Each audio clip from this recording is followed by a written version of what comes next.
ರಾಮಭಕ್ತ versus Congress ಪ್ರಹಸನದಲ್ಲಿ DK Shivakumar ಅವರು ಜಾಣ ಮೌನ ಹಾಗೆ ಅಂತರವನ್ನ ಕಾಯ್ದುಕೊಂಡಿದ್ರು. ಇದೀಗ ಪತ್ರಿಕಾಗೋಷ್ಠಿಯಲ್ಲಿ ಮಾತನಾಡಿದ್ದಾರೆ ಡಿಕೆ ಶಿವಕುಮಾರ್. ಅಲ್ಲೂ ಕೂಡ ಒಂದು ಟ್ವಿಸ್ಟ್. ಅನ್ನಭಾಗ್ಯ ಅಂದ್ರೆ ರಾಜ್ಯ ಸರ್ಕಾರ ನೀಡ್ತಾ ಇರುವ ಅಕ್ಕಿಯಿಂದ ಅಕ್ಷತೆ ಆಗ್ತಾ ಇದೆ.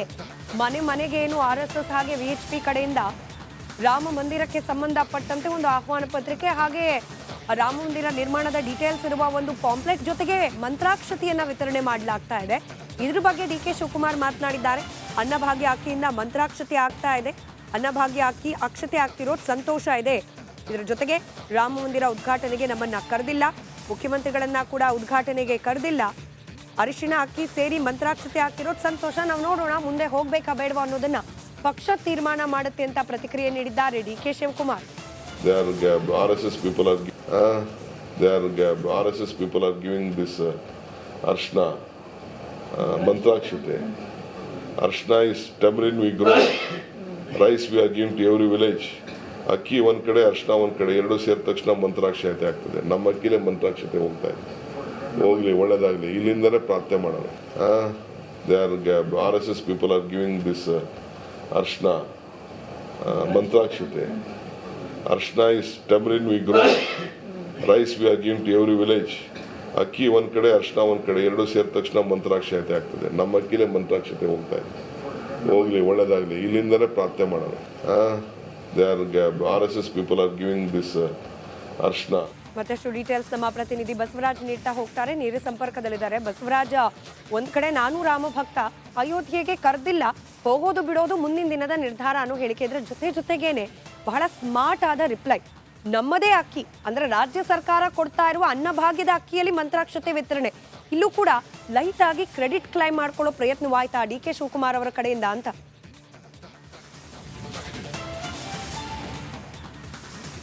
ಖಂಡಿತ ಸ್ಮಿತಾ, ಯಾವಾಗಲೂ ಕೂಡ ಕಾಂಗ್ರೆಸ್ ಒಂದಷ್ಟು ವಿಚಾರವಾಗಿ ರಾಜಕೀಯ ಬಂದಾಗ ಇಂಥ ರಾಮ ಮಂದಿರದ ಉದ್ಘಾಟನೆ ಅಂತ ಸಂದರ್ಭ ಆಗಲಿ, ಹಿಂದೂ ವಿಚಾರಗಳಾಗಲಿ, ಅದರಲ್ಲಿ ಒಂದಷ್ಟು ರಾಜಕೀಯ ವಿಚಾರವಾಗಿ ಸ್ಮಾರ್ಟ್ ಆದಂಥ ಉತ್ತರಗಳನ್ನು ಕೆಲ ನಾಯಕರು ಕೊಡ್ತಾರೆ. ಅಂಥ ಉತ್ತರಗಳನ್ನು ಇವತ್ತು ಡಿ.ಕೆ. ಶಿವಕುಮಾರ್ ಅವರು ಕೊಟ್ಟಿರ್ತಕ್ಕಂಥದ್ದು. ಪ್ರಮುಖವಾಗಿ ರಾಮ ಮಂದಿರ ಉದ್ಘಾಟನೆ ಸಂದರ್ಭದಲ್ಲಿ ಕಾಂಗ್ರೆಸ್ಗೆ ಆಹ್ವಾನ ಕೊಟ್ಟಿಲ್ಲ ಅನ್ನುವಂಥದ್ದು ದೊಡ್ಡ ವಿಚಾರ ಇಟ್ಕೊಂಡು ಕಾಂಗ್ರೆಸ್ ನಾಯಕರು ಯಾರು ಕೂಡ ರಾಮ ಮಂದಿರ ಉದ್ಘಾಟನೆ ಕಾರ್ಯಕ್ರಮ ಕೊಂಡು ಹೋಗ್ತಾ ಇಲ್ಲ ಮತ್ತು ಅದು ಮೋದಿ ಅವರ ಕಾರ್ಯಕ್ರಮ ಅನ್ನುವಂಥದ್ದು ಒಂದು ರಾಜಕೀಯವಾಗಿ ಟೀಕೆಯನ್ನು ಮಾಡ್ತಾರೆ. ಜೊತೆಗೆ ರಾಜ್ಯದ ಧಾರ್ಮಿಕ ಕೇಂದ್ರಗಳಲ್ಲಿ, ಮುಜರಾಯಿ ಇಲಾಖೆ ಕೇಂದ್ರಗಳಲ್ಲಿ ಬರ್ತಕ್ಕಂಥ ದೇವಸ್ಥಾನಗಳಲ್ಲಿ ಈಗಾಗಲೇ ರಾಮ ಮಂದಿರ ರಾಮನ ಪ್ರತಿಷ್ಠಾಪನೆ ದಿನ ವಿಶೇಷ ಪೂಜೆ ಮಾಡೋಕ್ಕೆ ಅವಕಾಶ ಕೊಟ್ಟಿದೆ. ಈ ಮೂಲಕ ಎಲ್ಲೂ ಒಂದು ಕಡೆ ನಾವು ರಾಮ ಮಂದಿರದ ವಿರುದ್ಧವಾಗಿಲ್ಲ ಅನ್ನುವಂಥ ಒಂದು ರಾಜ್ಯದಲ್ಲಿ ಜನರಿಗೆ ಮನವರಿಕೆ ಮಾಡಿಕೊಡುವಂಥ ಕೆಲಸವನ್ನು ರಾಜ್ಯ ಸರ್ಕಾರ ಮಾಡ್ತಾ ಇದೆ. ಇದ್ರ ಜೊತೆಗೆ ಡಿ.ಕೆ. ಶಿವಕುಮಾರ್ ಅವರು ಇವತ್ತು ಏನು ಅನ್ನಭಾಗ್ಯದ ಅಕ್ಕಿಯನ್ನೇ ಮಂತ್ರಾಕ್ಷತೆಯನ್ನು ಮಾಡಿ ರಾಜ್ಯದಾದ್ಯಂತ ಹಂಚಲಾಗ್ತಾ ಇದೆ ಅನ್ನುವಂಥ ಒಂದು ಉತ್ತರವನ್ನು ಕೊಡುವ ಮೂಲಕ ಅಲ್ಲಿಯೂ ಕೂಡ ನಮ್ಮ ಅಕ್ಕಿಯನ್ನೇ ರಾಮ ಮಂದಿರಕ್ಕೆ